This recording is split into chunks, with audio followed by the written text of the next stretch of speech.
түстерді қосатын болса, мүмкін мен әлі бір жақсы визажит бояп көрмеген шығар. Бірақ менің ойымша осыған дейін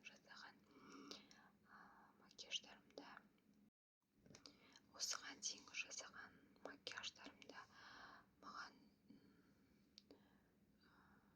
білмеймін, жараспайтын сияқты болып көрінеді өзіме. Сол себепті көбіне көзімді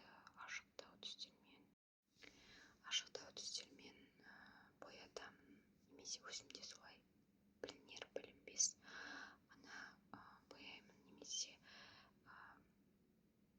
блески, яғни жылтырлақтармен ғана бояп қана қоя саламын, немесе румянаны алып солай жағып кішкене рең беремін. Ал былайынша қанық қып екі түсті бірдей алып күрделі қып бояй алмаймын.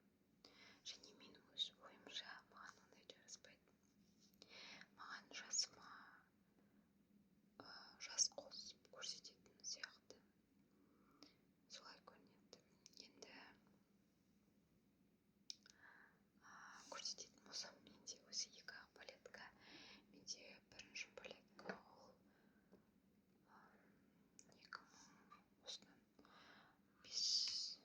4-5 жыл бұрын алған шығармын. Бұл жерде бір аты дағы ештемесі де жоқ палетка негізі. Просто так осындай түстер. Бұл жерде блескилары арасында ғана бар. Еще менің камерам еще оны сіздерге жеткізе алмайды, көрсете алмайтын шығар. Менде осындай. Және де аты ештеңесі жоқ. Яғни бір брендовый, люксовый, оригинальный палеткалар алып көрмеген. Және де мынандай. Бұны алғаныма бір 2 жыл болып қалған шығар. Міне мынандай. Бұнда мен қайсыны қатты қолданатыным көрініп тұрған шығар. Мұнда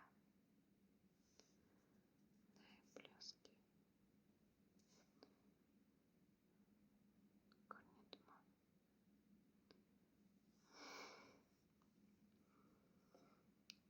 Және де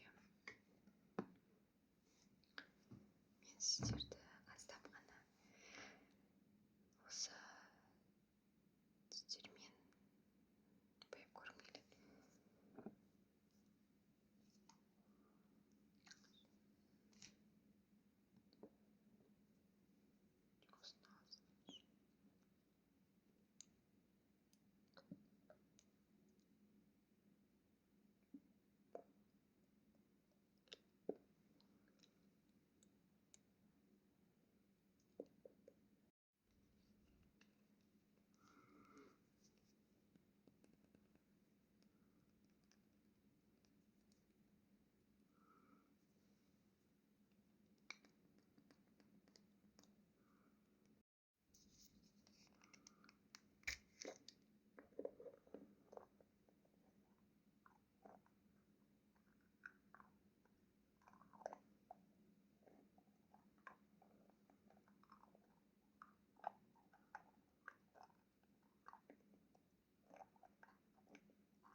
кішінде